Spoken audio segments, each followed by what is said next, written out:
Hello, healthy people of the world, and welcome to another episode of Alter Your Health, your source of information and inspiration to promote the holistic transformation of your health and the health of our planet. I'm your host, Dr. Benjamin Alter.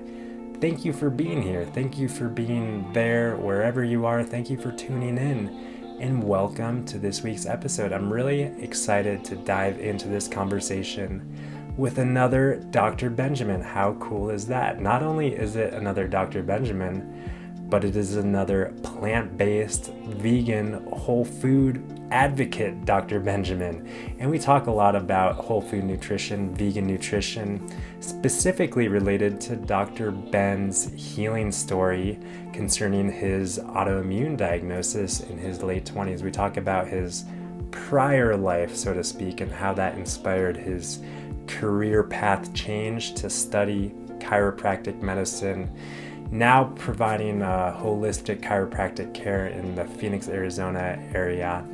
And if you want to learn more about Dr. Ben's story and how he supports people in healing, you can check out his Autoimmune Recovery Blueprint. That's autoimmunerecoveryblueprint.com, a great resource to provide support and education in your healing journey, especially if you are struggling with something like an autoimmune diagnosis. So this is a great conversation, and I'm looking forward to diving in. I think that we covered a lot. We covered, like I said, Dr. Ben's healing story, some things that really motivated him and were game changers in terms of the direction of his health. And we also talk about how the change in his health, the change in his lifestyle was accompanied by this spiritual enlightenment and transformation, for lack of a better term. And we talk about how these kind of things go hand in hand, and it's all part of the healing journey. We also talk about some things other than food that can be important when approaching your health program, routine, regimen, protocol, whatever it may be.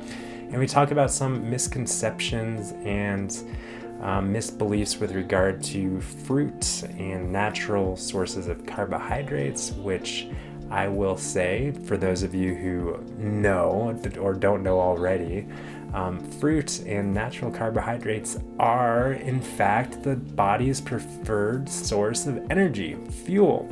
And we need that fuel to heal and to think and to breathe and to be in the world. So fruit and carbs are not to fear, and that is made evident by Dr. Ben's, I think it's like a 90-ounce smoothie or something that he's sipping on throughout the course of this interview. Should have asked him what exactly was in that smoothie, but I can guess there were at least a handful of bananas and other fruits to provide the fuel that he needs to function in this world. So great interview, great conversation with Dr. Ben. If it's your first time tuning in, if you haven't done so yet, I would just so appreciate it if you would take the 5 or 6 or 7 or 10 seconds or whatever it is to subscribe, provide a rating, and review this podcast. I do appreciate it. If you're on YouTube, you can like and even share this episode with someone who might be touched or uplifted or inspired by this sort of healing story that Dr. Ben has to share with us. So let's dive in to this one with Dr. Benjamin Benulis.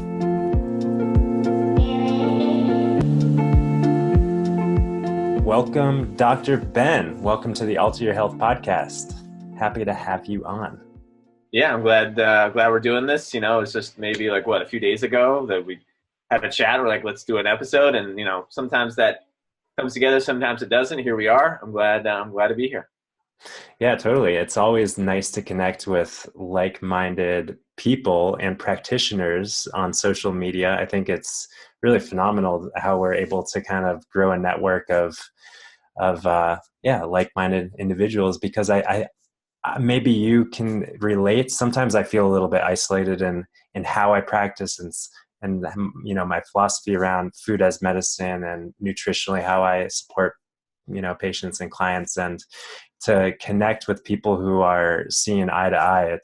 it really helps to see, hey, I'm not alone. Other people are doing this and probably getting great results just like myself. So Yeah, yes. I know that feeling. And if I can just relate a quick anecdote, just being in the chiropractic profession, well, yeah, very few of them are into the plant-based nutrition thing. And I had a colleague, he's he's a guy I know, he's a good guy, and he does a lot for the profession.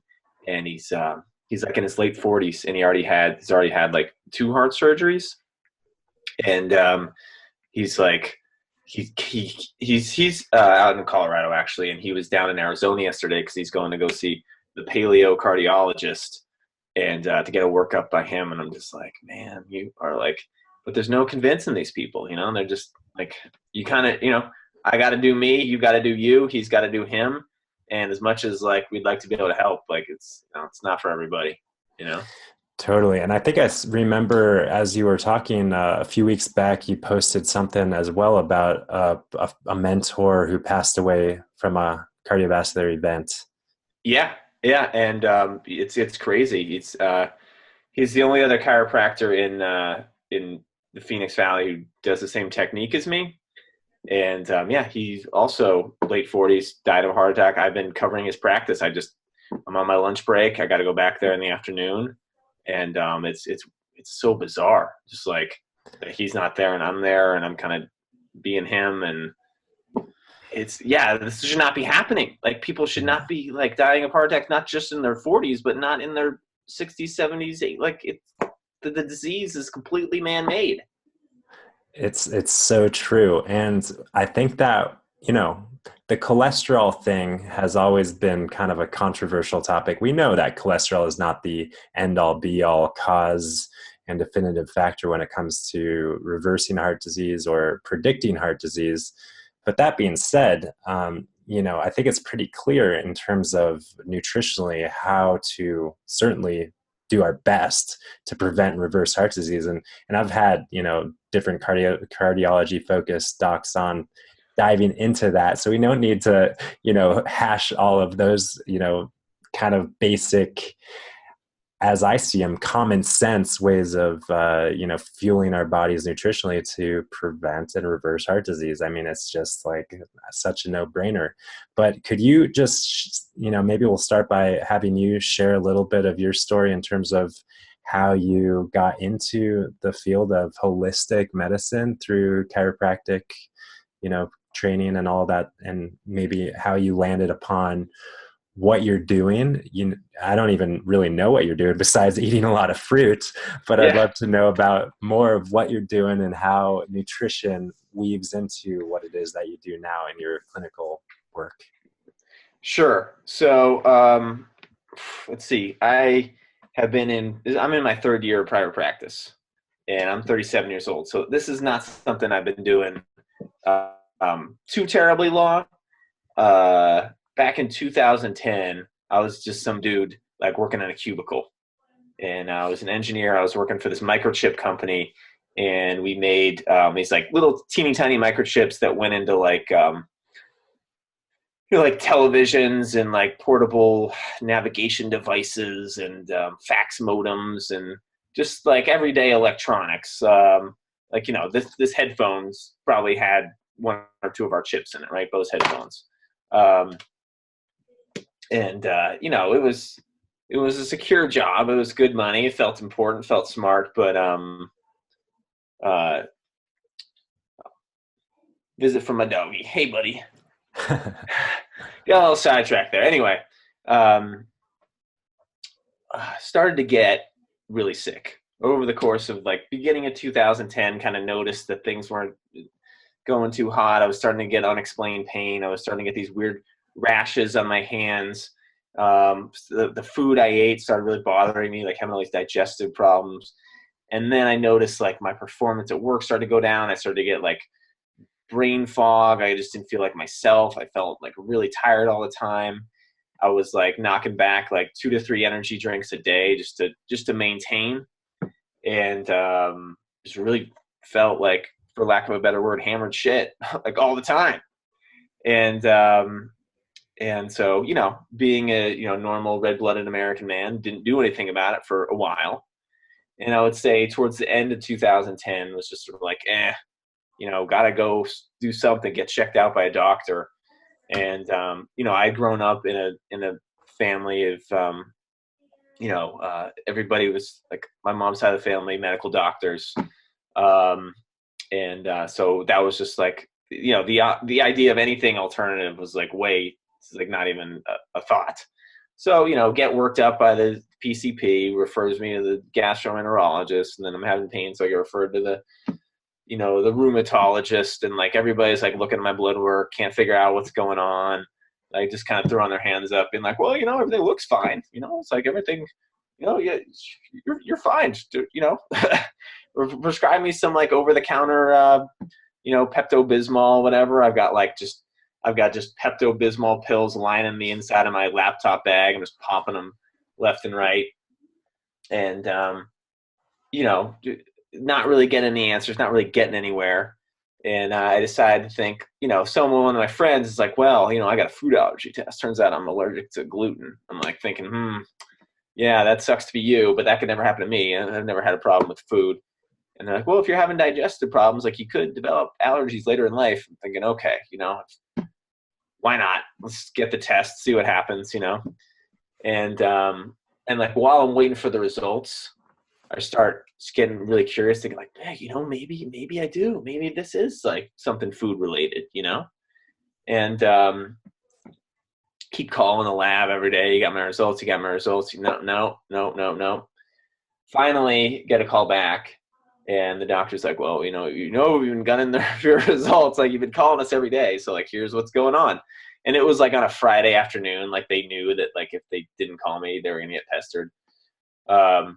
And I'm never the kind of guy who, like, calls to follow up on that kind of thing. I just kind of let it slide. But I was just, like, really curious. So I just noticed that was uncharacteristic of me.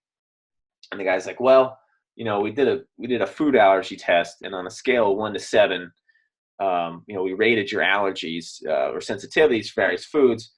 You scored a 7 out of 7. And why do they use 1 out of 7? I don't know where they came up with that scale. But it's pretty arbitrary.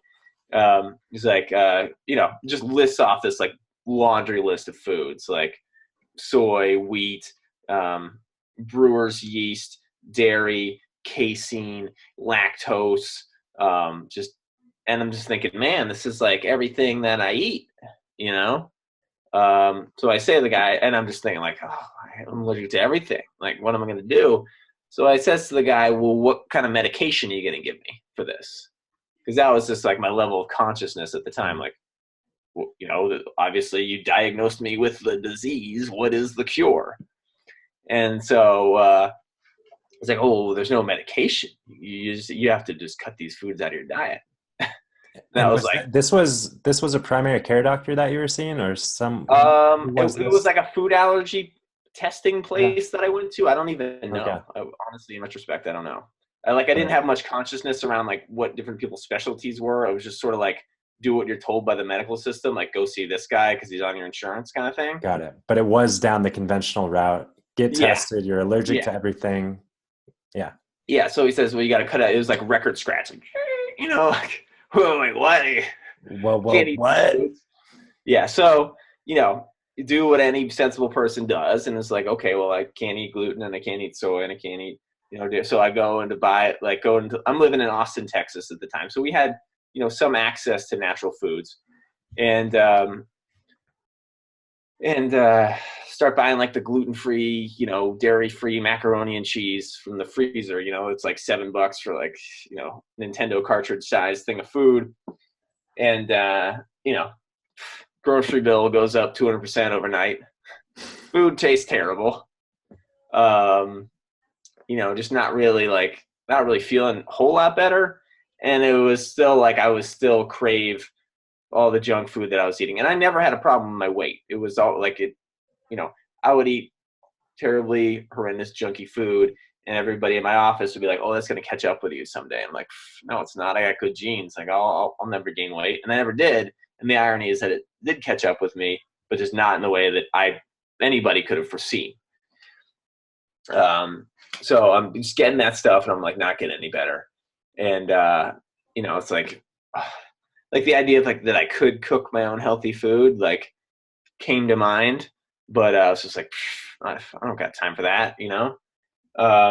So I was just basically microwaving all this stuff, and I thought, okay, I'm lazy when it comes to cooking and preparing food, so maybe what I can do is just make smoothies, because it's like a blender's like a microwave, right? Like you put the food in there, you close the lid, then you press a button, and 30 seconds, a minute later, like whatever, food's done, right? So I just start making smoothies. Okay, we're rocking the If big Vitamix here, right? nice. If only everyone related to their blender as it were like a microwave, then I think we'd live in a pretty healthy world. I But mean, it was the perfect synchronization of laziness and ingenuity. Like I was just like, well, I'm gonna start making smoothies. So just throw whatever's in the kitchen sink, like whatever's in the fridge, all the vegetables that normally just go rotten, start getting blended in with like whatever fruit is hanging out. And some of the smoothies taste decent, a lot of them taste pretty terrible. So I thought, okay, well, why don't we go on the internet to like look up smoothie recipes, because these aren't tasting good, but I think I'm onto something.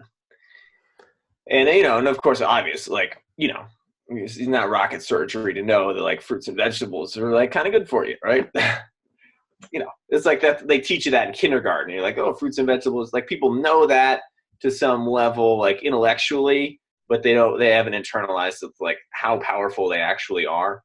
and yet there's this new wave of rebels out there telling us to avoid fruits and vegetables. But regardless, yes, we Yeah, know that fruits and veggies yeah. are healthy. And then everybody thinks that they eat a lot of them, right? It's like, oh yeah, I was having this conversation as an intern with people in chiropractic school, and they're like, 200 pounds over. They're like, oh, well, that's easy. I eat a lot of fruits and vegetables, and it's like thinking to myself, from the looks of you, you don't.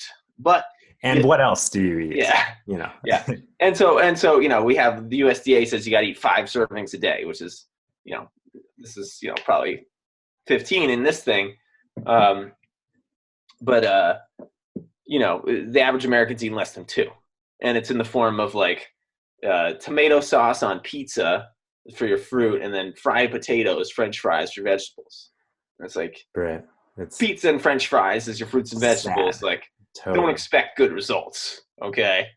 So I'm looking up smoothie recipes, and I come across Dan, the man, the Life Regenerator McDonald. And he's like, I don't know, have you heard of this guy? I've heard of him. I haven't dove into any of his content or anything, but I can picture him, I believe, or at least like I think I can hear his voice kind of. Okay. Well, back He's then, mostly raw food guy, right? yeah, yeah. And he was just some hippie living out in the woods in the RV in Washington State, like just making smoothies, like in his RV, making videos. He was like a total like barefoot hippie dude. And it was one of those things where it was edutainment, right? Because I was like learning stuff from him. At the same time, I was just like laughing at this stupid hippie in the woods. And he would talk about spirituality stuff. And I'm like, man, just shut up and make the juice of the smoothie, or show me how to make the recipe, and stop talking about your like spirituality stuff, because you just sound like an idiot. But I'm watching more of these videos, and I'm making the recipes. I'm enjoying the food. It's fun. It's like a new thing to explore raw foods. And the guy, like what the guy is saying is like actually starting to make sense to me, even though I don't want to admit it. And yeah, I noticed probably in the course of like 2 to 3 months, all the health problems I was experiencing just sort of went away on their own. So you were on like a standard American-ish diet, more or less, and then you were on like a gluten-free, kind of cleaner, processed food, standard American diet for a little bit. Yeah. And then you went on this mostly raw, blended fruits and vegetables. Yeah, a lot of juices, a lot of green juice, a lot of smoothies, a lot of fruit. Yeah. And after a couple months, you were feeling a lot better. I was feeling like better than I knew that I could be feeling. It's like you have this set point of what you think is normal, and you just blow past that. Yeah. Like, how So did this happen? yeah, I was like, whoa, I can feel this good. Like all this, like it was, it was a new world open to me. And of course it became like obnoxiously evangelical. It was like, everybody was like, no, raw, the fruits and vegetables, you must try, you know, and just like, you know, alienate like a bunch of my friends, like the woman I was in a relationship with, um, family thinks I'm totally nuts. People at work are starting to see these, you know, jars of juice I'm carrying around, and you know, a lot of them think I'm crazy. But then the ones who make the most fun of me, a few months later, are coming back like, how do we do this? Like, I don't want to try what you're doing. You know, that's always funny. That the ones that make the most fun of you are the ones who end up like actually being interested later on. Yeah. Um, It's a good but yeah, reminder, people come around in their own timing. Yeah. yeah, but yeah, it just totally it yeah, it turned my world upside down, but like in a really good way for the most part, you know. So you continued working at your job up until what point? And then when did you take the career turn? um so it was like so yeah, it was a little while after that. It was like, so 2011, like I, it was when I like really got into it. And I like, it was like summer of, and I think it was like early 2011. I was like, okay, I had like just, the vegan thing made sense. Like I'd been doing it long enough. I was like, I don't need animal products. They're actually harming me. Like I would feel better if I just like committed to it 100%. So it was like February 1st, 2011. Didn't look back. I think I had been de facto vegan for like, you know, a few weeks or a few months. Like it had been a while. And it was like 100% on the train. And, and I had been reading for years on and off the blog of this guy, Steve Pavlina. And he was all about his personal development. He was saying you got to do 30-day trials of things to like test them out. So I said, okay, I'm gonna do 30 days, 100% raw foods.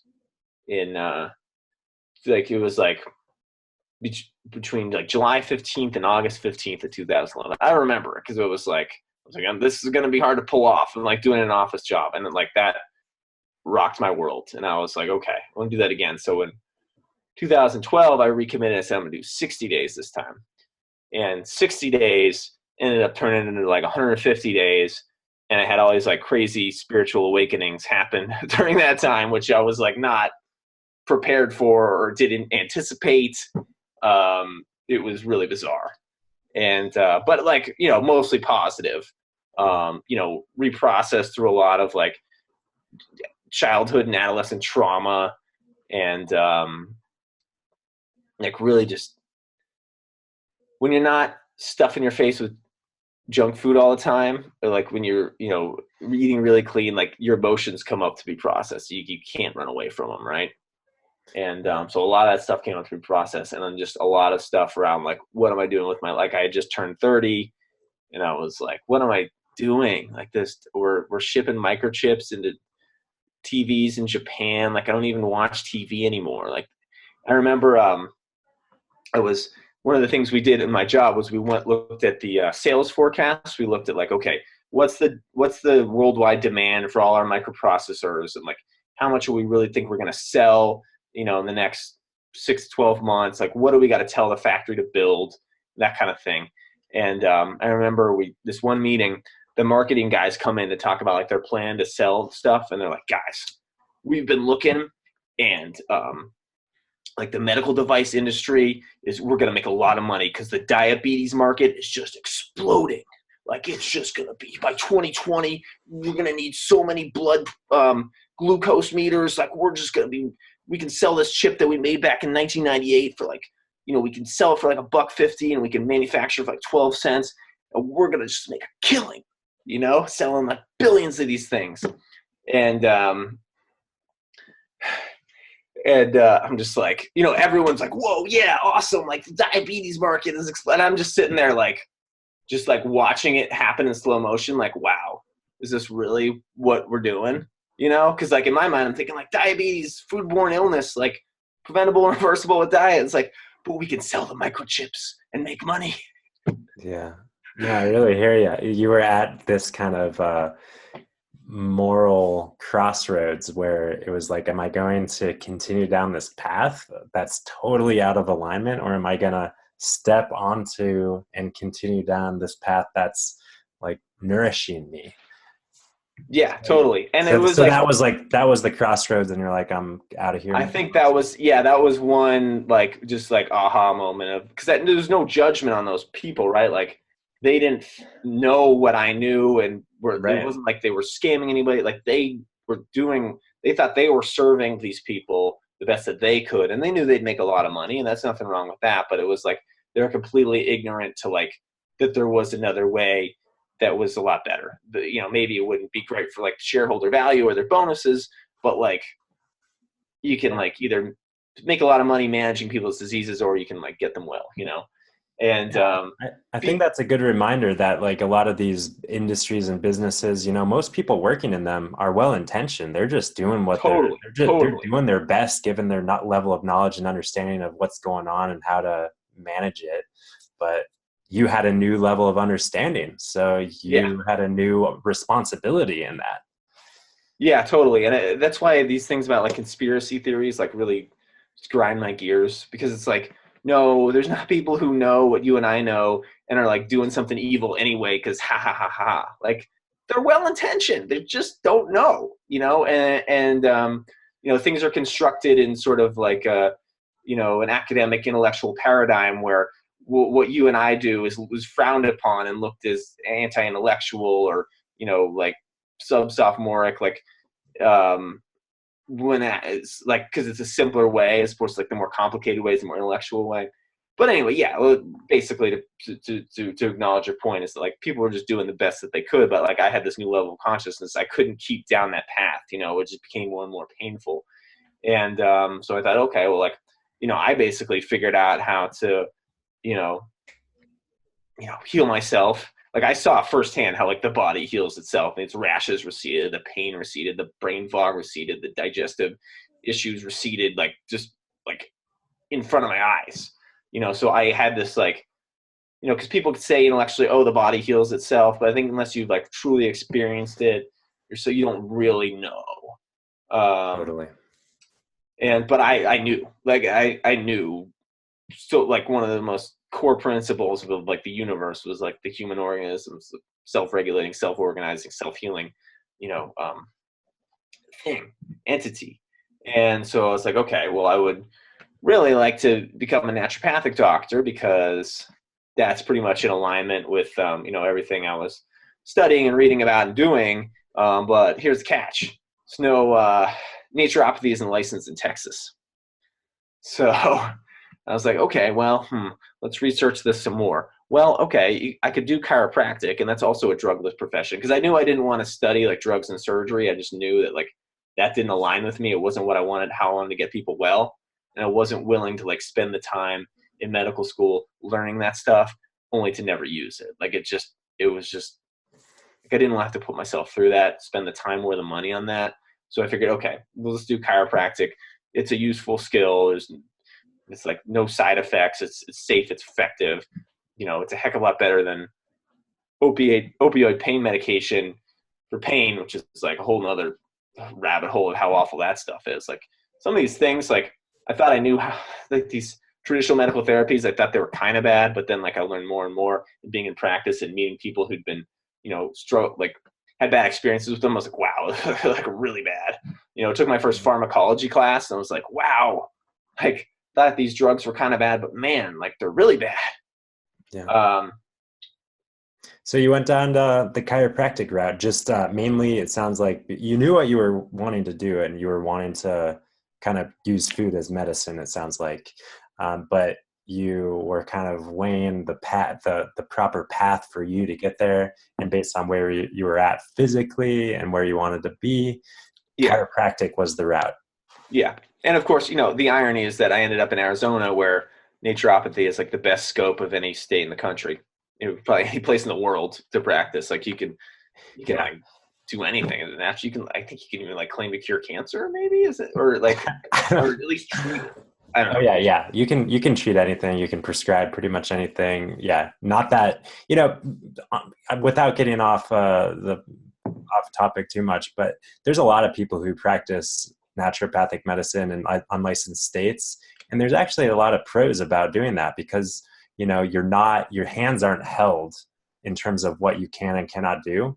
And therefore you must rely on, the basic principles of naturopathic medicine, the natural drugless therapies, because in a lot of the licensed states now there's all these regulations and, affiliations with insurance companies and all these sort of things that are really dictating how naturopathic medicine is being practiced. So in my mind, it's not a good thing. It's not like the best thing for naturopathic doctors to be practicing in that system, that in a licensing system. It's just not the way that the medicine is intended to be practiced. So, different, obviously don't want to get off topic, but now you are a chiropractor and you're using food as medicine. Are you also incorporating other chiropractic sort of modalities in your practice? Or tell me about what your practice looks like now.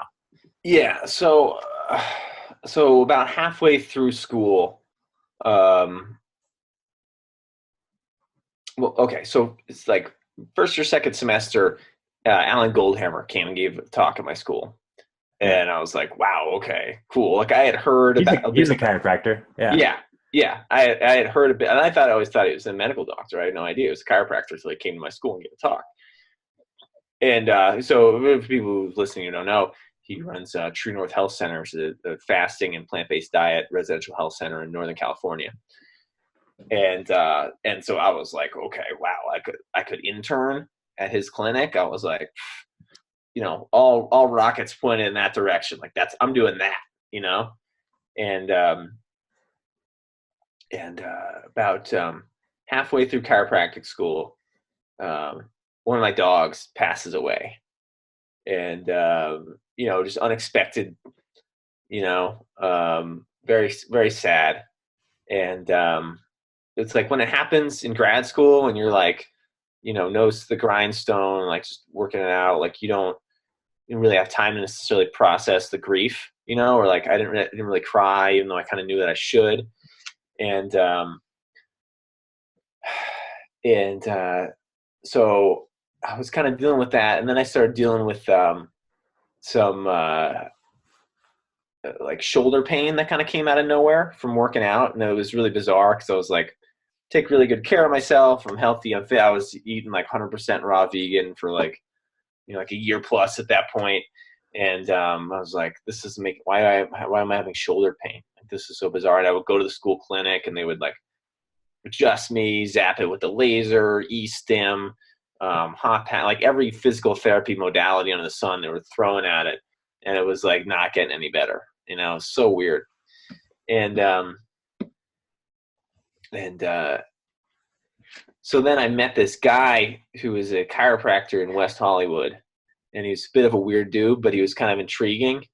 And he gave a talk at my school, and I thought, okay, this guy is onto something. Like, I don't know why, but I need to like meet with this guy and kind of see his clinic and what it's about. And so I go and check out his clinic, which is like an hour away in West, like from where I was living. But it's willing to make the drive. And it was like in West Hollywood. I was used to like the school clinic where we were just seeing all Medicare patients, like all just geriatric. And this guy was like, it was in Hollywood, and his patients were like Hollywood people, like pro skateboarders and like singers and actresses. And it was bizarre. And the other thing was he was doing this really strange technique that was he would like barely touch people. He would just be like use his thumb, like just make the littlest, and they would like start breathing really deep. Some of them would go into yoga poses from it. And I was like, man, this is like Planet Zorkon stuff. I don't know what's going on here. I really want to leave, but I drove like a long way, so I'm gonna stick around and check it out. And at the end of the day, he's like, okay, do you want to get on the table and give this a shot? And I'm just like, oh God, please no. Thinking, no way. I'm like, you know what, dude? Like, I'm good. Just got adjusted at school yesterday. That's fine, but no thanks. And he says to me, Ben, I can tell just by the way you're looking, like you think it's bullshit. So you have a choice. You can like walk away, and then you'll never really know for sure, or you can get on the table, and if nothing happens, then you proved yourself right, and you don't have to wonder, at least. And I'm like, okay, I'll give this a shot. And like immediately there's this one little light touch on my sacrum, it's like base of the spine, and my body starts wanting to move, and just to like get tension out. So I start moving, and then all of a sudden it's like these memories of my dog dying start flooding back, like in a movie, and there's like the memories. Then I start crying, but I'm still moving, and I'm like, oh, like breathing really heavy. It was the most crazy experience. And so it's over, and he looks at me and he talks to me like this happens all the time, like he's not surprised, but he was still empathetic. And then the next day, go to do a pull-up, and all of a sudden, the shoulders that have been bothering me for months, it's like it's totally gone. I'm like, man, dude, like, hate to admit it, but this guy was onto something. And this whole mind-body connection thing, like, might actually be a thing. And so I go and study it, and go to the seminar, and the guy who's teaching it, which ironically is the guy who was just in town yesterday going in for to see the paleocardiologist, is like, well, we did this study on like 700 people that underwent this type of chiropractic care, and we found that like we studied their health behaviors like before and after care, and they found that like they were like 60% more likely to adopt new healthy habits, whether it was like quitting smoking, changing their diet, doing yoga, all that kind of stuff, that like it changes them at like a physical level, but it also changes them at an emotional, mental level. I was like, whoa, okay, I'm in the right place, because it was like, in my mind, it was all about like get the people on the healthy food, but compliance is the problem. Maybe we just figured out like a big missing link in the chain of like how to I don't know, not to say force compliance, but like grease the skids, facilitate it or inspire. Yeah. So that's what I've been. That's the technique that I've been studying. That's the other chiropractor who passed away. That's what he was doing. And ironically, it's these guys that are doing it, and they're still having heart disease. So I don't know. They think that the path to healthier eating is like the low carb thing, which, from what I've seen, personal experience, like, no, doesn't get your results, or especially for heart disease. Does this technique that you learned when you were in school from this guy in West Hollywood and other people, does that have a name? Oh yeah, it's called network, or network spinal. It basically just use the entire body mind as one network, that the mind is not centrally located in the brain or in the gut. It's diffused throughout the whole human body. Awesome. And it sounds like you've had really, deep experiences with that personally. And how has that influenced or changed how you, the results you've seen in your clinical practice? Like if you were to do just kind of the holistic nutrition and kind of that thing without the network technique, what do you think the difference would be in terms of how? It's hard to quantify, because I would say it's like, 95% of people are down to have network, 5% are down to actually make dietary changes, So I want to like grow it to the point where we can like start quantifying these things, and I can have an answer for you on that, because it sounds exciting, but it's one of those things I feel like it's before its time to some degree. I mean, all of this that we're doing is kind of before its time. And so, I don't have an answer for you that I wish I did, but the prospect of it is exciting, I guess I'd say. Cool. So all the while you were continuing down your path of nutritionally, mainly on a raw vegan diet. Yeah. How was your health throughout that? Because I know that a lot of people, and I'm sure you've seen like Ravana and all these people who are on a mostly raw diet for long periods of time, kind of at some point start deteriorating. And I saw some sort of scale of the percentage raw of diet, and as you increase for women at least, they start losing their menstrual periods after like 50 or 60% raw or more per prolonged. So I'm curious if you maintained a raw vegan diet for a long time, and if you had to do anything or change anything to make sure that you were, not becoming deficient. Because I think honestly, in my experience, I also, dabbled with a raw vegan diet for several months at a time. And I felt like I was kind of deteriorating after some months, but I think it was really mainly a caloric deficit, because it's really hard to get that many calories into your body to, fuel all your cells, depending on your level of activity, of course, when you're eating just raw fruits and vegetables. So could you share a little bit of your kind of journey on the raw vegan thing? Sure. So yeah, I did like 30 days in 2012, and then like 150 days, or 30 days in 2011, 150 days in 2012, and then from like late 2013 all the way up to when I like basically my first 3 years of chiropractic school, like 100%. When I got to True North, it was an intern there. It was kind of like, you're not going to do that anymore. Like it was kind of written off. So started incorporating cooked foods, and then I had great health. I would say the one thing that I don't necessarily consider this a problem, but I would say my digestion on the raw diet got to about 80% better. It never got to 100%.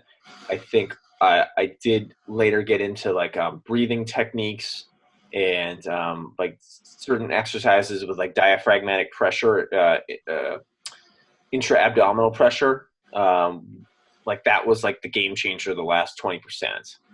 I think there's like some physiological aspects to it that people, if they don't have like neurologically, if they're not properly controlling their diaphragm and can't make intra-abdominal pressure, or if their nervous system is too much in fight or flight, like they're going to have digestive problems regardless of what they're eating. Yeah. I would say like that, doing that on top of the raw diet, I was like, oh, okay, now my digestion is like I was 5 years old again. This is bizarre. Speaking to the people who've had the problems, I mean, I can cite plenty of people who've been doing it for 10, 20, 30 years, no problems. But, the ones that, come out and say, oh, I was deficient, blah, blah, blah, they tend to make the news, and you don't hear about the ones who are like quietly succeeding on it, for decades. In regards to the menstrual cycle, I think that's an interesting thing, because at some point it's like, okay, you're bleeding every month. Like that's considered normal, but like on some degree we have to question, is that pathological? Like To not have a menstrual cycle? well, okay, Is that your to still question? Like, ovulate and be fertile but not menstruate, because so that's what's going on. amenorrhea, but with ovulation. Yes. Yeah. Okay. Like Yeah. I mean, you're still fertile, you have a cycle, there's just no excretion of blood. that's a good point. I think most people, including myself, associate amenorrhea with anovulation, so no Yeah. ovulatory cycles. But that's not always the case. I know that in order to determine whether or not someone's ovulating, you need to do different hormonal tests and that sort of thing, right? So, Yeah. but that's a good point. It might not be pathologic to not bleed. It is pathologic to not ovulate, Yeah. but it might not be Um, pathologic to not bleed. yeah, so from what people say in that camp is like, if you're ovulating and still having a cycle and not bleed, like that's actually optimal. Like the fact that you're bleeding, everybody bleeds, is like actually pathological. I can Huh. understand multiple sides of the argument, but if like you're fertile and you're ovulating and it's on a regular basis and you're just not, you have amenorrhea, like kind of almost sounds like that would be better to me. But I mean, I'm not a woman, so I don't know. Well, I think that there's something, and I'm not a woman either, and I'm not an expert in women's health, but I think that there's something healthy and detoxifying about shedding the lining and regenerating that lining each and every month. But that being said, I'm sure that there can be balance and health without that monthly shedding. So it's a Yeah. good point. Yeah, yeah. So I don't really have an answer for you. That's just sharing some anecdotal things I've heard that may shed some light on it. Yeah, so you were mostly raw vegan throughout chiropractic school until you went to True North, interestingly, where you were eating more of a cooked plant-based diet, Yeah. because that's what they do there.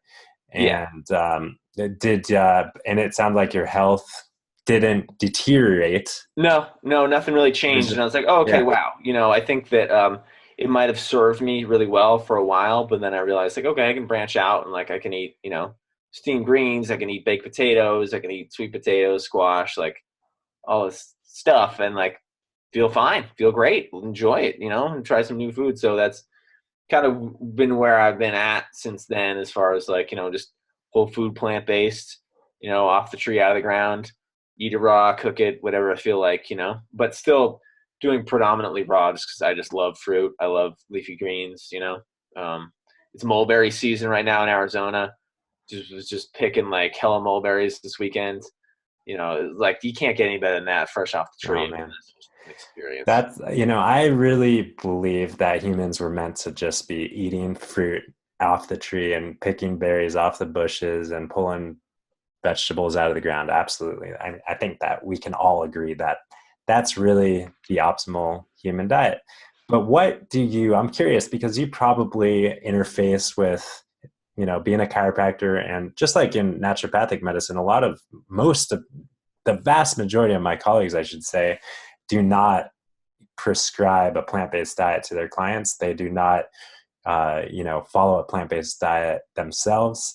And I know the same is true really across the board in the medical profession. So I'm curious how you interface and kind of talk to people who don't see eye to eye on the matter and who might say, oh, well, Dr. Ben, like, what about someone's blood sugar, after a smoothie with bananas and, mangoes in it? Like, what shouldn't you be worrying about that sort of spike in someone's blood sugar? Like, how do you have that conversation? It's a good point. So luckily I have a lot of, experience to draw on, which a lot of times they don't. They've just read a cool blog article on Ricola or whatever, or just one of these, like their knowledge is very like surface level. And I'm like, I have that experience like, hey, I healed myself. Hey, I did a 3-month internship at this clinic where we reversed heart disease, type 2 diabetes, autoimmune conditions, like crazy, bizarre stuff you never even heard of. Um, so like that gave me the confidence to be able to speak from those experiences. Say, hey, this is what I've done. Show me the clinic where they're healing people on bulletproof coffee, and I'll listen. But for the most part, like it's just something I don't even talk about. It's not even worth getting in an argument about. Like I just rather do my thing, and like they want to get on board one day, that's cool. But I really got too many people to help and too much going on to like get into arguments with people who aren't going to see the light. I need to take some notes from you because I found myself kind of getting into these debates every once in a while. And I think, they're healthy debates. And I think it's good. I kind of put myself in that situation to just kind of branch out and see what the other side of the story is and just kind of press up against it. So I find myself in these conversations a lot where it's like, well, what about the glycemic load of that meal?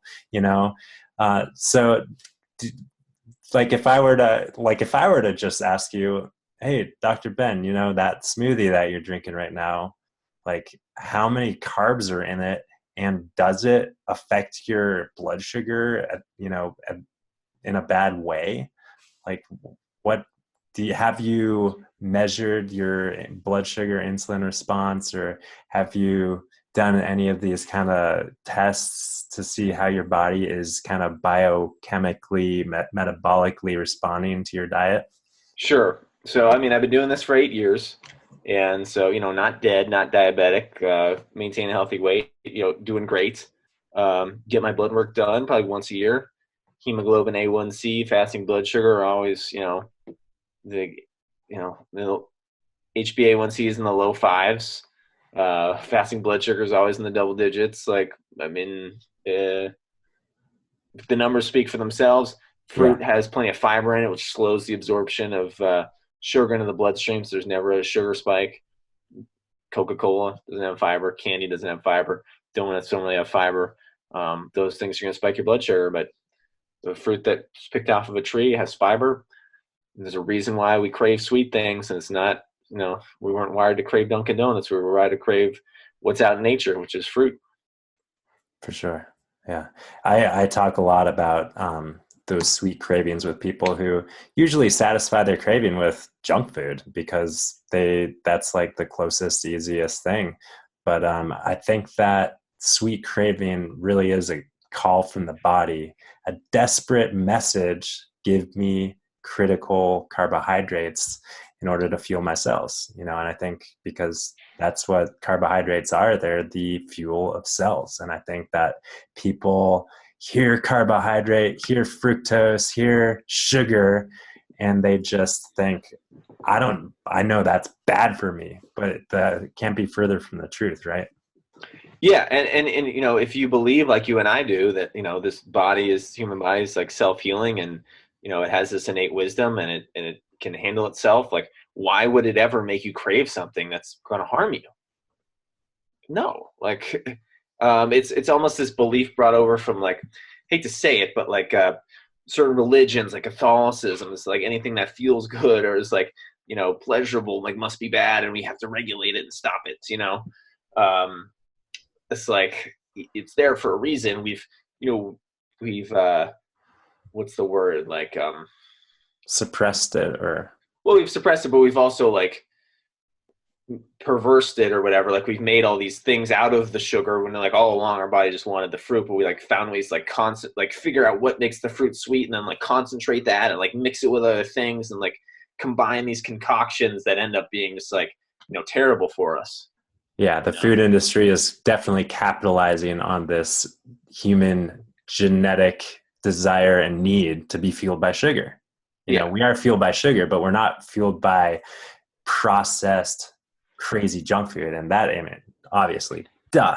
But Yeah, I'd like to go back a little bit and revisit something that came up earlier in the conversation about sure, yeah. the going on to a raw vegan diet, and really, which was a leap for you. It wasn't like, oh, I'm on a pretty clean vegan diet and now I'm just going to eat raw food. But it was like, I'm more or less on a standard American diet. I'm going all in raw food.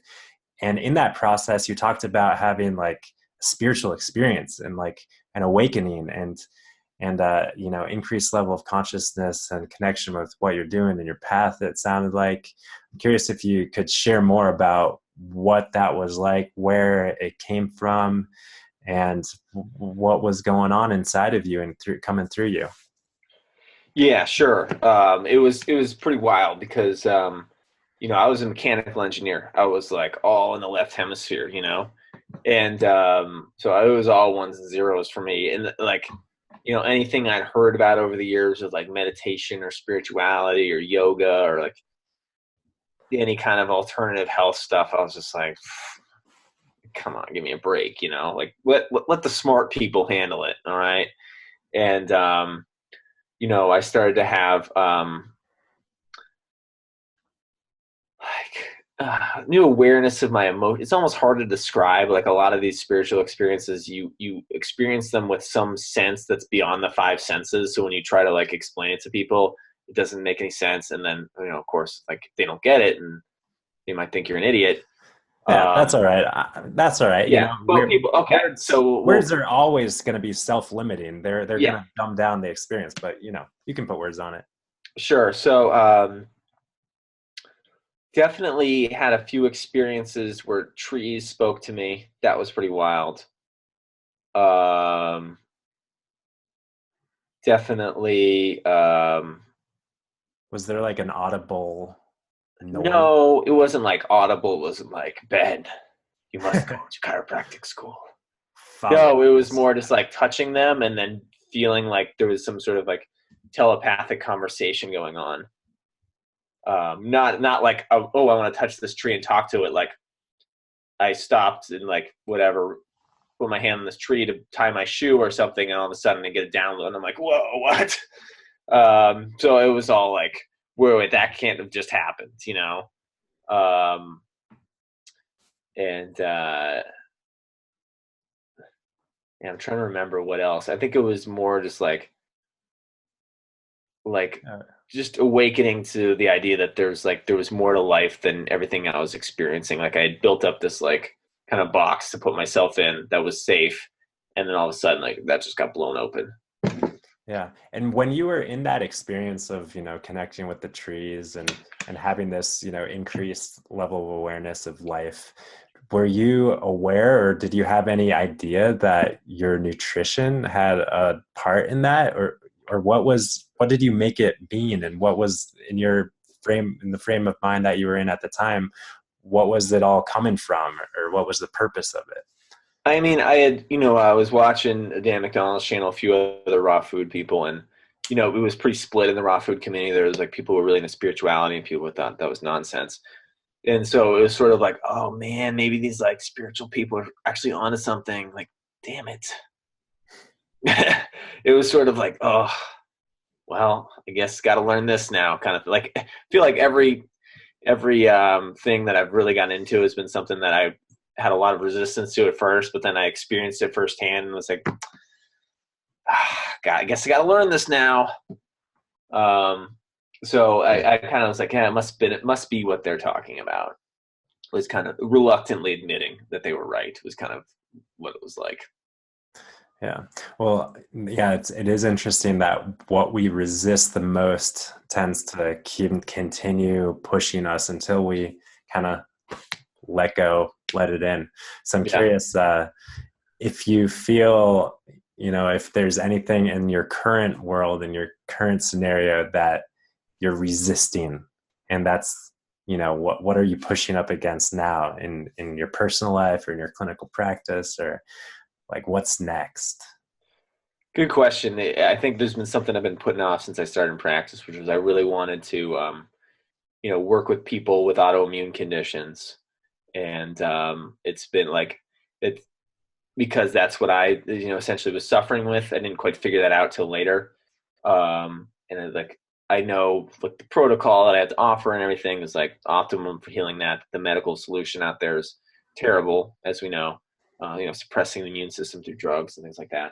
But it's like opens me up to so much vulnerability to like offer that I've been like putting it off and resisting doing it.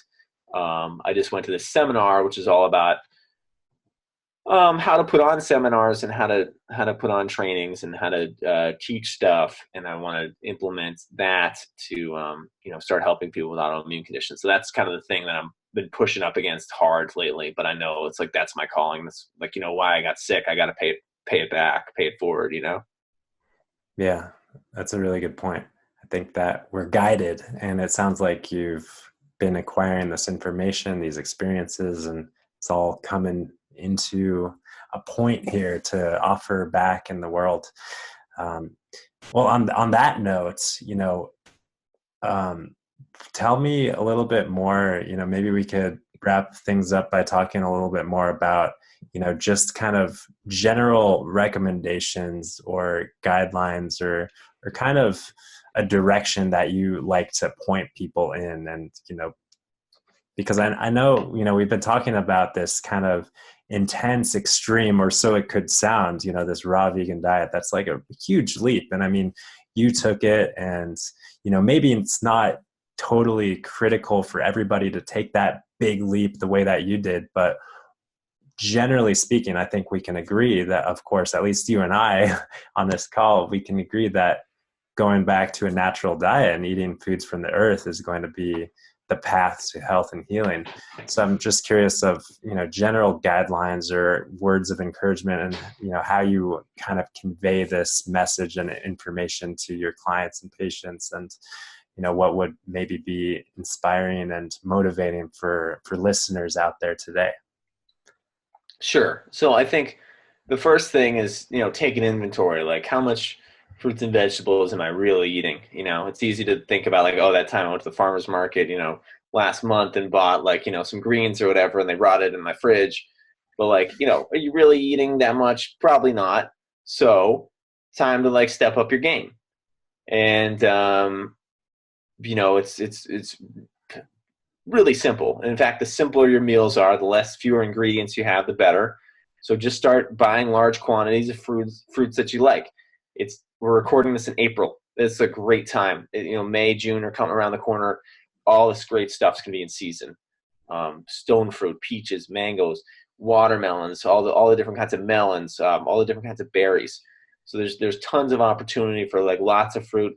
Pick the stuff you like, buy it in large quantities, blend it if that makes it easier to consume it all, and just start like upping your fruits and greens intake. Try to do one meal a day of just fruit or just fruits and greens, and notice how your body reacts, and you'll start to notice like how your body reacts to that versus like standard American diet type food. And when you have that, notice that polarity, you'll be drawn more and more towards, eating healthy foods, because you realize that the other stuff just didn't make you feel good.